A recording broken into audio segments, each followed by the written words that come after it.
오늘 우리는 웨스트민스터 신앙고백서 제8장 중보자이신 그리스도에 대해서 살펴보겠습니다. 사실 이 내용은 앞서 언급되었던 삼위일체의 내용과 많이 겹쳐져 있습니다. 그 중에서도 그리스도에 대한 부분들, 그 중에서도 예수님에 대한 부분들이 강조가 되어서 삼위일체나 작정에 대한 그리스도 예수의 관점에서 설명한 것이라고 표현을 할 수가 있겠습니다. 그래서 오늘 말씀은 중보자에 대한 또 예수 그리스도에 대한 내용을 나누어서 살펴보겠습니다. 그래서 예수 그리스도께서 우리를 위해 행하신 사역의 의미들을 좀 더 자세히 살펴보는 기회가 될 수 있기를 바랍니다. 이 귀한 사역을 돌아보는 것은 지금 우리가 보내고 있는 사순절을 통해서도 충분히 의미가 있을 것이라고 여겨집니다. 하나님께서 오늘도 우리를 사랑하셔서 행하시는 하나님의 은혜의 증거가 얼마나 귀하고 소중한지를 다시 한번 깨닫는 기회가 될 수 있기를 바랍니다. 먼저 우리가 살펴볼 것은 예수 그리스도에 대한 내용입니다. 너무나도 우리가 많이 이야기하고 있는, 고백하고 있는, 기도할 때마다 고백하고 있는 예수 그리스도에 대한 내용입니다. 삼위일체 때에도 살펴보았는데요, 하나님은 한 분이시고 삼위가 있다고 표현했습니다.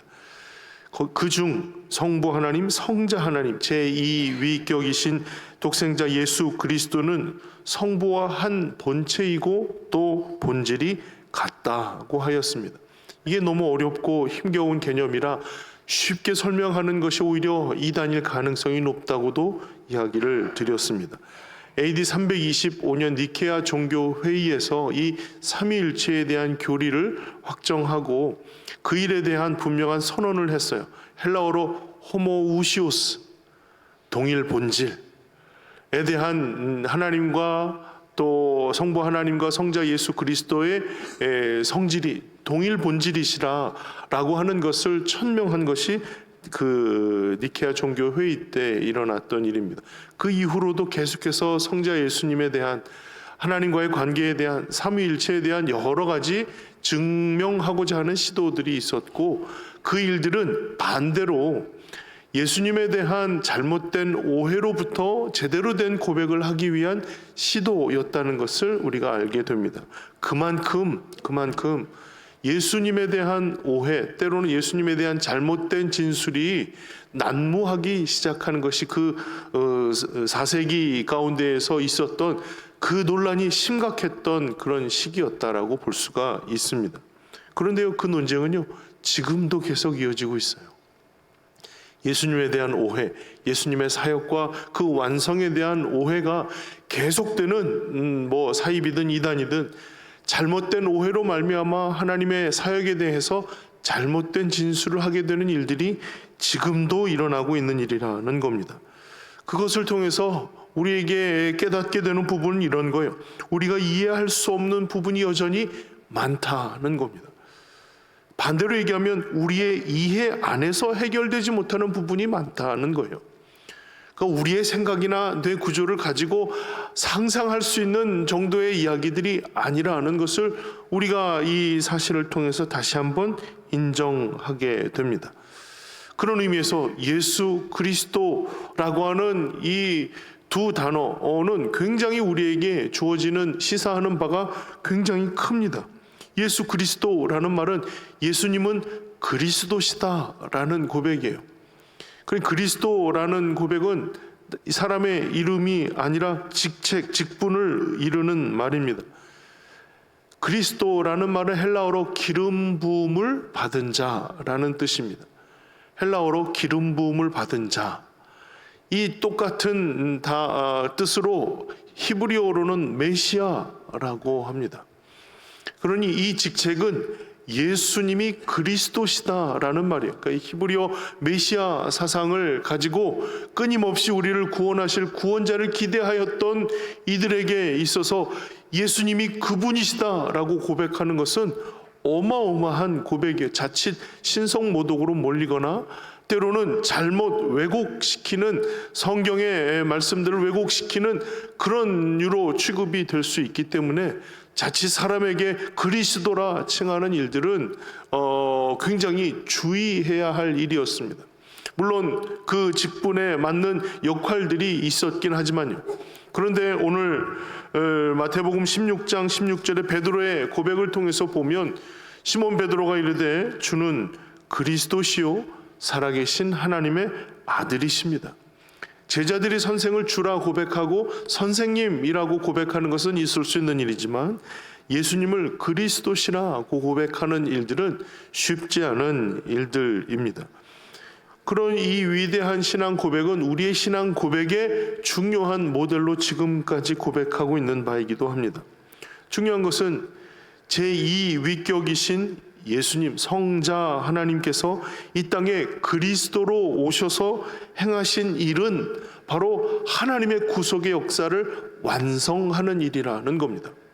하나님의 구속의 역사를 이루신 것, 그리스도로 하나님의 구원의 사역을 온전히 이루시도록 작정이 되어서 하나님의 공의를 이루고 의와 영광을 드러내셨다라고 고백할 수가 있는 겁니다. 이것은 너무나도 중요한 의미입니다. 예수께서 그리스도로 이 땅에 오셔서 하나님의 구원의 사역을 온전히 이루시도록 작정이 되었어요. 그 사실이 이제 현실이 되어서 하나님께서 이루시고자 하는 공의와 의를 이루시고 영광을 드러내셨다는 거예요. 그러니까 예수님의 행하신 일은 바로 하나님의 공의를 드러내는 것과 그의 영광을 올려드리는 일입니다. 빌립보서 2장 6절에 그는 근본 하나님의 본체시나 하나님과 동등됨을 취할 것으로 여기지 아니하시고 오히려 자기를 비워 종의 형체를 가지사 사람들과 같이 되셨고 사람의 모양으로 나타나사 자기를 낮추시고 죽기까지 복종하셨으니 곧 십자가에 죽으심이라. 성자 하나님이신 예수 그리스도께서 이 땅에 오시기까지 모든 과정을 무엇으로 표현하고 있냐면 낮아지셨다라고 표현하고 있어요. 그러니까 그리스도로 이 땅에 중보자로 오시기 위해서 예수님이 행하신 일들은 바로 낮아지심을 실천하는 일이었어요.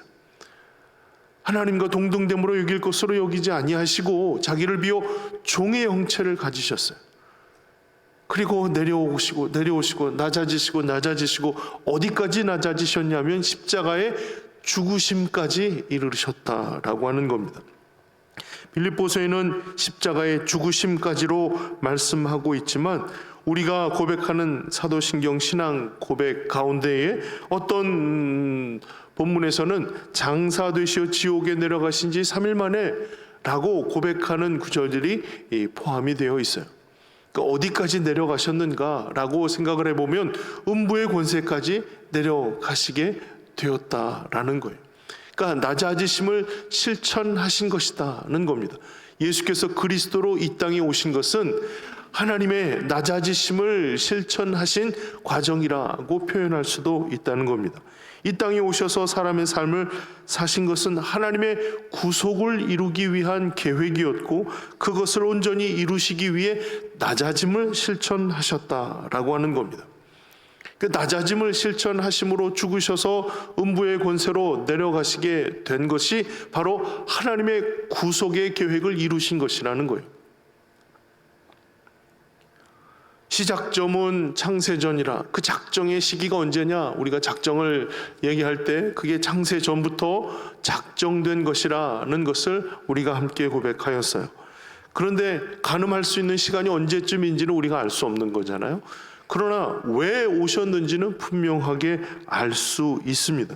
하나님과 사람 사이에 도저히 가까워질 수 없는, 하나님께로 나아갈 수 없는 사람들이 하나님께로 나아갈 수 있게 하기 위한 길을 내어주심, 이것이 바로 그리스도께서 이 땅에 오신 이유입니다. 그리고 그것이 바로 하나님의 구속을 이루는 일이었습니다. 하나님이시지만 완벽한 사람이신 예수님께서 죄로 인해 죄책이 없으신 분이시지만 구약에서 보이신 죄사함의 방법대로 흠없는 어린 양 제물로 단번에 영원한 죽음을 통해서 하나님께서 택하신 모든 이들의 생명의 대속물로 죽으신 것, 이것이 바로 예수께서 그리스도로 오셔서 중보자로 이 땅에 오신 사명이고 또 이 땅에 오신 목적이라고 표현할 수가 있습니다. 그러니까 하나님의 구속의 일들은 바로 이 땅에 예수님이 오셔서 죽으시기 위한 일들이었다라고 표현할 수가 있습니다. 요한일서 4장 10절에 사랑은 여기 있으니 우리가 하나님을 사랑한 것이 아니요 하나님이 우리를 사랑하사 우리 죄를 속하기 위하여 화목제물로 그 아들을 보내셨습니다. 죄를 속하기 위해서 그 아들을 화목제물로 보내셨다는 겁니다. 또 요한복음 6장 38절부터 말씀을 보면 내가 하늘에서 내려온 것은 내 뜻을 행하려 함이 아니요 나를 보내신 이의 뜻을 행하려 함이니라. 나를 보내신 이의 뜻은 내게 주신 자 중에 내가 하나도 잃어버리지 아니하고 마지막 날에 다시 살리는 이것이니라. 내 아버지의 뜻은 아들을 보고 믿는 자마다 영생을 얻는 이것이니 마지막 날에 내가 이를 다시 살리리라 하시니라. 그 예수님이 하나님이 보내셔서 이 땅에 오셨다고 했어요. 화목제물로 그 아들을 보내셨습니다. 분명하게 고백하고 있는 내용은 하나님이 보내신 거예요. 그러니까 계획하고 보내신 이가 하나님이시고 그 일을 실행하고 완성하신 이가 예수 그리스도시라는 거예요. 한 영혼도 잃지 않도록 하고자 하시는 하나님의 뜻을 온전히 이루셨어요. 마지막 날에 내가 그를 다시 살리리라. 믿는 자마다 살리고자 하시는 분명한 하나님의 뜻이 이루어졌어요. 그러니까 이 말씀을 통해서 우리는 이것을 확인할 수 있어요. 하나님이 세상을 이처럼 사랑하셔서 독생자를 보내주셨고 이는 저를 믿는 자마다 멸망치 않고 영생을 얻게 하심이라는 겁니다. 그 일들이 바로 예수님이 이 땅에 오셔서 행하실 중보자의 역할이었어요. 이를 위해서 하나님께서 예수 그리스도를 보내셨고 보내심을 받은 예수님께서 분명히 이 일에 대해서 순종하심으로 끝까지 완수하시게 되었다는 거예요. 자, 그렇다면 예수님이 보내신 바 모든 사역을 완수하셨다면 말이죠. 그 모든 하나님의 구속의 역사를 이루셨다면 예수님이 행하신 말씀처럼 다 이루셨다는 말씀이 정말 이루어졌다면 우리는 살아있는 거 아닙니까? 예수님이 선언하신 그 모든 상황이 정말 이루어진 게 맞다면 우리는 살아난 거예요. 그러니까 죽을 수밖에 없는 우리들의 모습들이 이제 살게 되는 하나님의 영광을 누리게 된 것이죠. 이것이 예수께서 그리스도로 오셔서 이 땅에서 행하고자 하셨던 사역의 이유, 목적이라는 겁니다. 그것을 이루셨다는 거예요. 그렇다면 그리스도이신 예수께서 중보자라고 말씀하고 있잖아요. 중보자 예수 그리스도에 대한 이야기도 해봐야겠습니다. 성경에 직접적으로 예수님이 중보자시다라고 표현한 구절이 있어요. 오늘 읽은 본문의 디모데전서 2장 5절이죠. 하나님은 한 분이시요 또 하나님과 사람 사이에 중보자도 한 분이시니 곧 사람이신 그리스도 예수라. 그가 모든 사람을 위하여 자기를 대속물로 주셨으니 기약이 이르러 주신 증거니라. 아멘. 하나님과 사람 사이에 중보자가 한 분이신데 그분이 예수 그리스도시라는 말입니다. 바울은 중보자가 예수 그리스도 뿐이라고 고백하고 있습니다. 예수님께서 하나님과 사람 사이에 중보자가 되신다는 겁니다. 중보자는 중간의 역할을 담당하는 사람인데요, 그분이 직접 스스로가 대속물이 되어 자신을 내어주셨다고 하였으니까 십자가의 죽으심은 중보자로서 중요한 책무였어요. 중보자인데 죽을 제물은 따로 있는 것이 아니라 직접 그가 제물이 되셔서 하나님과 우리 사이에 막혔던 담을 허무시고 갈 수 없는 곳에 길을 내어주신 일이라고 말씀드릴 수가 있습니다. 그러니 죄로 인해 가까이 나아갈 수 없는 존재가 된 우리들이 율법의 요구로 충족함으로 구원이 보장되는데 이로 사람이 그것을 충족시킬 수 없기에 화해자가 필요했던 거예요. 중보자를 세운 거예요. 하나님과 우리 사이에 문제가 없었다면 중보자가 필요 없는 일이에요. 그런데 하나님 앞에 나아갈 수 없는 존재, 죄로 인해서 막혀져 버린 하나님과 우리 사이에 생겨진 그 담으로 인해서 하나님께서 해결하고자 하시는 사랑의 마음으로 중보자를 세워 보내셨다는 거예요. 히브리서 9장 15절에 이로 말미암아 그는 새 언약의 중보자시니 이는 첫 언약 때에 범한 죄에서 속량하시려고 주구사 부르심을 입은 자로 하여금 영원한 기업의 약속을 얻게 하려 하심이라. 첫 언약 때에 범죄하여 실패하였어요. 그 죄에서 우리를 속량하시기 위해, 대신 갚아주시기 위해 우리를 위해 죽으셨고 부르심을 입은 자로 하여금 영원한 기업의 약속을 얻게 하시기 위해 중보자의 역할을 감당하셨다는 겁니다. 그 중보자의 역할은 굉장히 독특한 사역이에요. 하나님과 우리 사이에 중재자 역할을 하시는 것뿐만이 아니라 속량자로 그 모든 일들을 대신 갚아주시는 역할들을 담당하시는 것, 이게 중보자의 역할이라는 거예요. 죄는 하나님과 사람 사이를 완전히 갈라버렸습니다. 죄 지은 인생에게 주어진 죄책은 사망이었어요. 스스로 그 사망의 몸을 자유하게 할 수 있는 사람이 없었다는 말입니다. 그런데 하나님께서 이미 그 일을 온전히 이루실 수 있도록 모든 이름 위에 뛰어난 사람의 이름으로 사망에서 자유케 되어 중보자이시며 첫 열매로 이 땅에 오신 거예요. 그러니 십자가에서 다 이루었다라고 예수님이 선언하시잖아요. 다 이루었다는 말은 이 말 그대로 표현하면 다 갚았다라는 말이에요. 죄로 인해 죄의 책이 우리가 갚아야 할 빚이었어요. 죽음으로 갚는 거예요. 사망으로 갚는 거예요. 곧 죄로 인해 진 빚을 다 갚아야 되는데 예수님께서 십자가상에서 다 갚았다라고 선언하신 것입니다. 이로써 중보자이시며 직접 대속물로 이 땅에 오셔서 모든 구속의 사역을 이루신 예수님의 일이 다 갚았다라는 말로 진짜 모든 죄책을 다 갚으셨습니다. 진짜 우리의 모든 죄의 책임, 죄로 인해 얻게 된 모든 죄의 빚을 다 갚으셨어요. 예수님이 선언하신 그대로 되었습니다. 여러분, 이 말씀을 믿으십니까? 예수님이 다 이루신 덕분에 내가 예수님을 믿고 의지함으로 내 모든 죄의 책임이, 내 죄에 대한 모든 빚이 다 해결되었습니다 라고 우리가 믿는 믿음의 고백을 하는 겁니다. 이것이 바로 중보자 예수 그리스도께서 이 땅에 오셔서 우리를 위해 행하신 일입니다. 자, 그러면 여기서 하나 질문이 생깁니다. 과연 다 갚았다라고 하면 누구한테 갚은 겁니까? 누구한테 갚았다는 말이에요? 다 갚았다. 그러니까 이 죄에 대한 사망의 빚을 지고 있다고 그랬잖아요.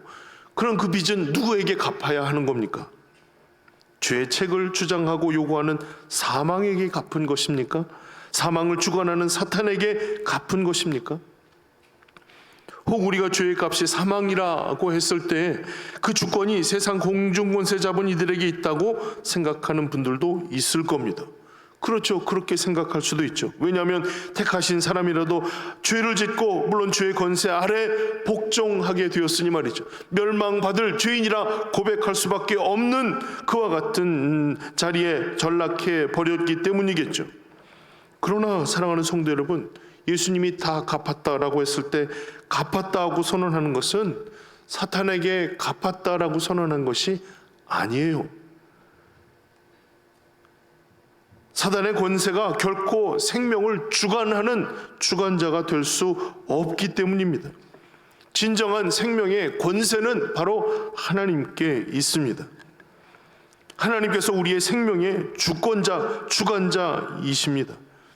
그러니 아무리 죄의 권세를 호령하는 사탄의 권세라 할지라도 사탄의 권세가 주권자가 될 수 없다는 것은 우리가 욥기서를 통해서도 충분히 알 수 있습니다.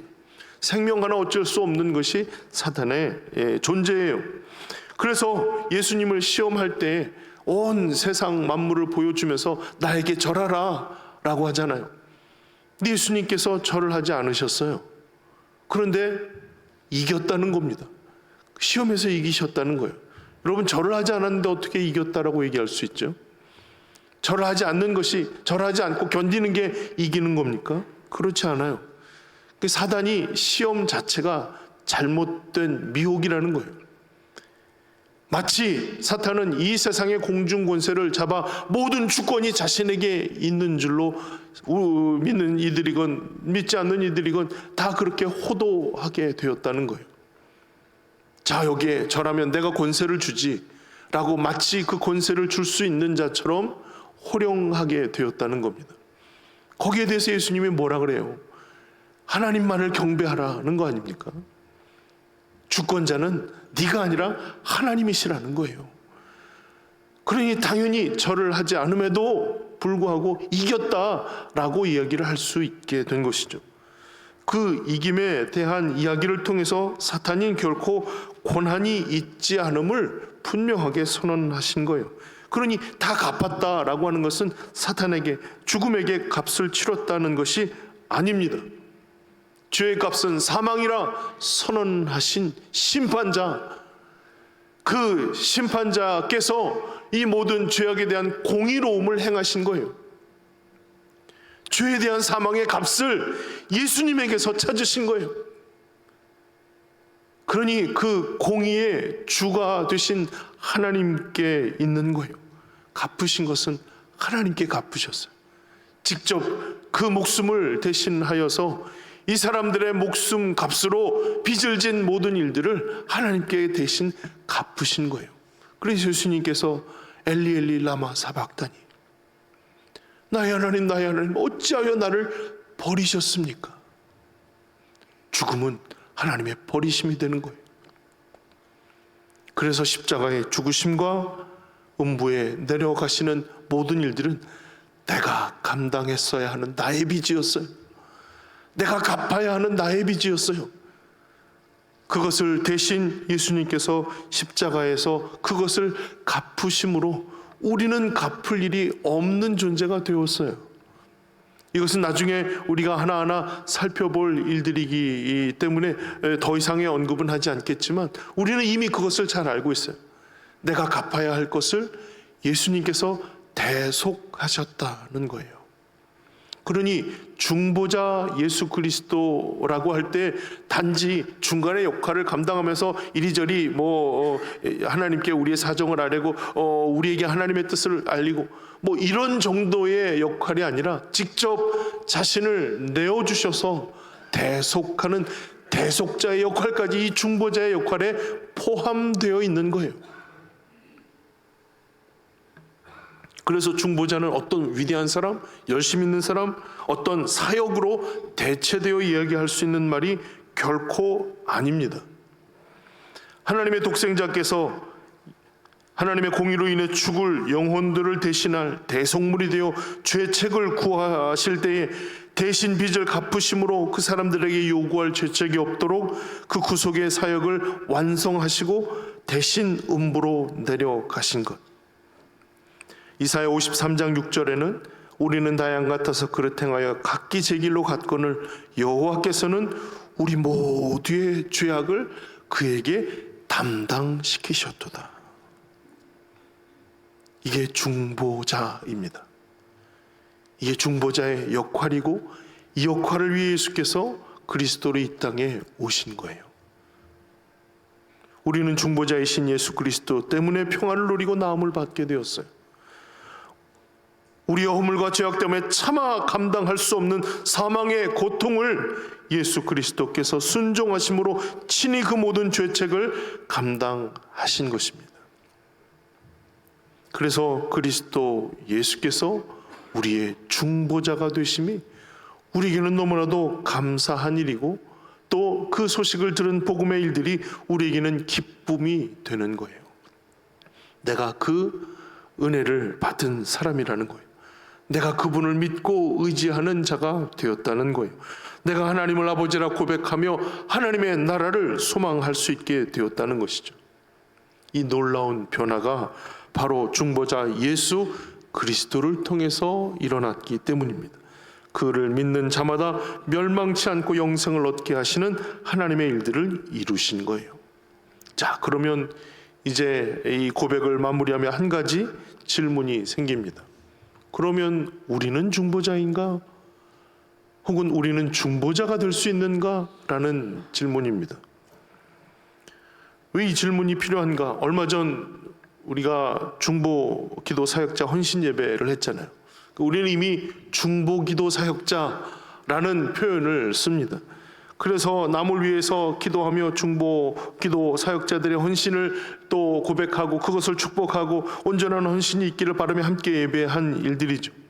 중보 기도 사역자들을 위한 훈련도 있고, 중보 기도 훈련에 중보 기도 역할들을 감당하는 예배 중보팀, 무슨 중보팀이 다 우리 교회 가운데 있습니다. 우리 교회뿐만이 아니라 중보라는 이름을 사용하는 부분들이 있습니다.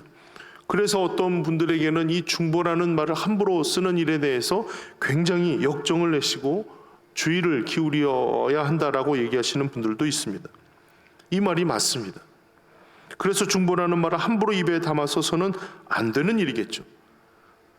그런데 예수를 그리스도라 한 것에 대한 이야기, 바로 그 직분에 대한 이야기를 좀 생각해 봐야 하겠습니다. 그 기름 부음을 받은 이의 직책을 포함하는 이야기죠. 그것이 바로 왕, 제사장, 선지자입니다. 기름 부음을 받은 자들의 직책입니다. 이들의 공통점은 하나님을 대리한다는 거예요. 왕은 하나님을 대신하여 다스리는 자입니다. 제사장은 하나님께서 선언하시고자 하는 하나님의 죄의 용서를 구하고 그 제물로 용서를 선언하는 자가 바로 제사장입니다. 선지자는 하나님의 말씀을 있는 그대로 전달함으로 하나님의 뜻이 어디 있는지를 밝히는 자가 바로 선지자입니다.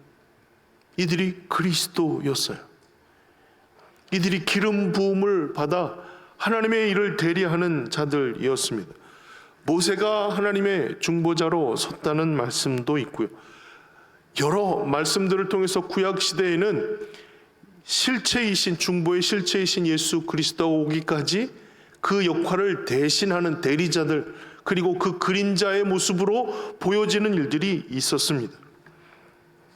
예수께서 오셔서 진정한 중보자의 모습으로 다 이루셨어요. 죽으시고 부활하신 이후에 제자들을 세우시고 이런 말씀을 하십니다. 요한복음 20장 21절에 예수께서 또 이르시되 너희에게 평강이 있을지어다. 아버지께서 나를 보내신 것 같이 나도 너희를 보내노라.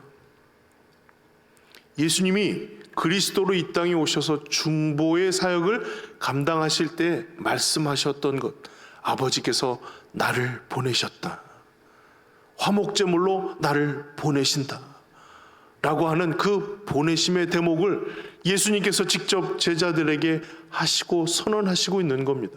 아버지께서 나를 보내신 것 같이 나도 너희를 보내노라. 이는 예수 그리스도의 보냄이 된 사도의 책무를 의미하고 있는 것입니다. 예수님의 보내신 것이 곧 이 땅에 하나님께서 맡기신 중보자로서의 책무를 말씀하고 있는 기도이기도 합니다. 그래서 요한복음 20장 23절에 너희가 누구의 죄든지 사하면 사하여질 것이요 누구의 죄든지 그대로 두면 그대로 있으리라 하시니라. 예수님이 이 땅에 오셔서 그리스도 중보자로서의 역할들을 감당하신 가장 중요한 사역이 바로 그 죄 사함을 선언하는 일이에요. 죄의 값을 다 갚았다라고 선언한 일인데요. 그런데 나도 너희를 보낸다라고 보내심을 선언한 이후에 너희가 누구의 죄든지 사하면 사하여지고 너희가 누구의 죄든지 그대로 두면 그대로 있으리라 라고 선언하셨다는 겁니다. 이 사역이 바로 대속물로 이 땅에 오신 그리스도의 사역이에요. 물론 우리가 예수님처럼 십자가의 희생에 적합한 자격이 있는 것도 아닙니다. 권세와 권위도 있는 것도 아닙니다. 그러나 예수님께서 보내셔서 말씀하신 대로의 직분은 분명 예수 그리스도의 중보자의 역할임이 틀림이 없습니다. 게다가 베드로에게 다 굴기 전 3번 나를 부인할 것을 말씀하시면서 이같이 선언하셨어요. 누가복음 22장 29절부터인데요. 내 아버지께서 나라를 내게 맡기신 것 같이 나도 너희에게 맡겨 너희로 내 나라에 있어 내 상에서 먹고 마시면 또는 보좌에 앉아 이스라엘 12지파를 다스리게 하려 하노라. 시몬아 시몬아 보라 사탄이 너희를 밀가부르듯 하려고 요구하였으나 그러나 내가 너를 위하여 네 믿음이 떨어지지 않기를 기도하였노니 너는 돌이킨 후에 네 형제를 굳게 하라. 이 예수님이 베드로가 3번 부인할 것을 예언하시면서 함께 해주셨던 말씀이에요. 여러분, 이 상황 속에 어떤 일들이 있었는지 우리가 잘 기억을 되짚어 봅시다. 이 상에 이 그릇에 같이 손을 넣는 자가 나를 팔리라. 그게 가룟 유다에 대한 이야기예요. 주님 납니까? 저 같으면 너무 얄미워가지고 그 얼굴에다 떡을 다 엎어버렸을 거예요. 예수님께서 가룟 유다에게 내 일을 속히 행하라 라고 그를 보내시거든요. 배신한 제자에게 대해서 더 이상 말씀이 없어요. 그런데요, 부인할 것을 이야기하시면서 부인할 것을, 난 저 사람 몰라요, 저주하면서 부인하잖아요. 그럴 것을 예언하시면서 베드로에게는 이같이 말씀하세요. 시몬아 시몬아 시몬아 시몬아 내 원수가 사탄이 너희를 밀가부르듯 하려고 요구하였지만 그러나 내가 너희를 위하여 네 믿음이 떨어지지 않기를 기도하였다. 그러니 돌이킨 후에 네 형제를 굳게 세우라. 가룟 유다에게는 다시 한 번의 말씀이 언급이 없었어요. 그러나 이건 부인도 물론 배신의 일종 아닙니까? 그것을 선언하시면서 시몬아 시몬아 사탄이 너를 위해서 밀가부르듯 하려고 요구하였어요. 그러나 네 믿음이 떨어지지 않기를 내가 기도하였는데 돌이킨 이후에 네 형제를 굳게 하라. 물론 그 상황, 그 현실에서의 적합한 말씀이기도 하지만 이후에 베드로의 여러 실수, 여러 상황들에 대한 언급이기도 하겠죠.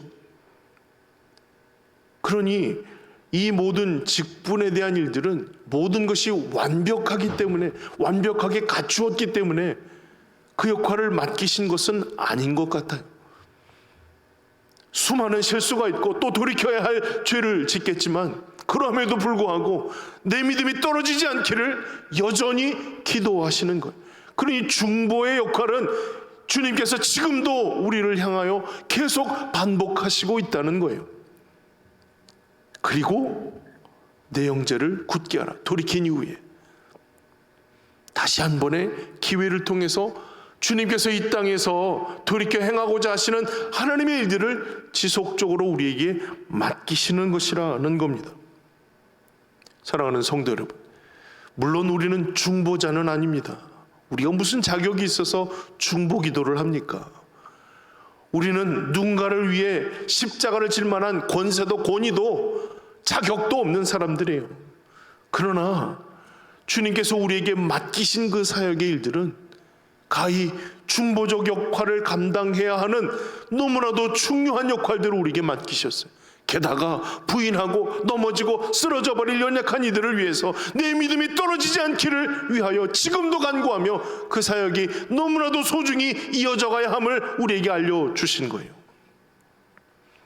어거스틴이 회심하기 전 그 어머니 모니카는 매일매일 눈물로 기도합니다. 돌이키기를, 회개하기를, 회심하여 나오기를 기대하지만 그 기도가 쉽게 이루어지지 않아요. 그 눈물은 쌓여가는데 그 아들은 여전히 돌이킬 기미가 보이지 않습니다. 지금으로 얘기하면 그 교회의 담임 목사였던 암브로시우스가 도대체 돌이키지 않는 이들을 바라보면서 기도하는 일을 지쳐하고 있는 모니카에게 이렇게 위로합니다. 모니카, 이처럼 많은 눈물의 자식을 설마 잃어버릴 리가 있겠습니까? 많은 눈물의 자식을 설마 잃어버릴 리가 있겠습니까? 이 말은 눈물에 기도한 자식은 결코 망하지 않는다는 말로 바꾸어져서 사람들에게 회자되고 있습니다. 여러분, 우리가 아무리 눈물을 몇 톤을 쏟아서 기도한다 할지라도 하나님이 작정하신 선택과 유기를 바꿀 수는 없습니다. 우리는 그런 능력이 없어요. 그러나 선택하신 이들을 통해서 우리의 눈물의 기도로 인해서 그들이 돌이킬 수 있는 기회를 위한 좋은 도구가 될 수 있지는 않겠는가 라고 했을 때 그 말은 맞는 말입니다. 우리의 눈물의 기도가 하나님의 모든 세우신 계획을 다 바꿀 수는 없겠지만 하나님이 세우고자 하시는 일에 훌륭한 도구는 될 수 있을 거예요. 그래서 오늘 우리는 우리의 능력을 자랑하고 교만하게 드러내고자 하는 일이 아니라 겸손히 하나님께서 우리에게 맡기신 일들을 위해서 끊임없이 주님이 우리에게 맡기신 눈물의 기도를 이어가고자 하는 일이죠. 우리는 중보자입니까? 우리는 마땅히 중보자가 될 수 없습니다. 우리는 마땅히 중보 기도라고 말할 수 있는 권위나 능력이 있지 않습니다. 그러나 우리에게 맡기신 중보의 사역들을 겸손히 눈물로 감당할 수 있는 마음을 주시고 우리를 부르시고 보내셨으니 그 자리, 그 현장에서 영혼을 위한 하나님의 마음으로 기도하는 일들을 멈추지 않겠습니다 라고 결단할 수가 있다는 것입니다. 중보자 그리스도께서 오늘도 우리를 부르셔서 주의 사역을 이와 같이 감당하도록 우리에게 맡기시고 부르고자 하신다면 말이죠, 사랑하는 성도 여러분, 뭐든지 마다하지 마시고 감당하시기를 바랍니다. 그 역할이 바로 생명 살리고 그 생명을 하나님 앞에 온전히 나아가도록 일으키는 주님의 일들이니 말이죠. 나로 인해서 누군가가 생명을 얻는 하나님의 일들을 바라볼 수 있다면 하나님께서 나에게 맡기신 일들은 단지 나의 기분을 좋게 하고 나의 상황을 편하게 하는 일들 이전에 분명 하나님의 귀한 생명이 살아나고 변화되는 놀라운 일을 위해서 우리로 하여금 마중물 되도록 사용하시는 하나님의 뜻이 담겨진 일이기에 시키신다면 사랑하는 성도 여러분, 뭐든지 마다하지 않고 감당하실 수 있기를 바랍니다. 난 부족해 연약해 부족함으로 주저하지 않으시기를 바랍니다. 세우시는 하나님의 일들이 나에게 너무나도 감격스러워 겸손히 주님이 맡기신 주님의 일들을 한 걸음 한 걸음 실천하며 나아가실 수 있기를 주의 이름으로 축복합니다. 주 널 위해 비네, 주 널 위해 비네, 주 널 위해 비네, 항상 비르시네. 늘 비르시며 우리에게 구원을 허락하시고 또 끝까지 그 구원의 걸음을 걷도록 이끄시는 주님의 마음이 되고 능력이 되시기를 주의 이름으로 축원합니다.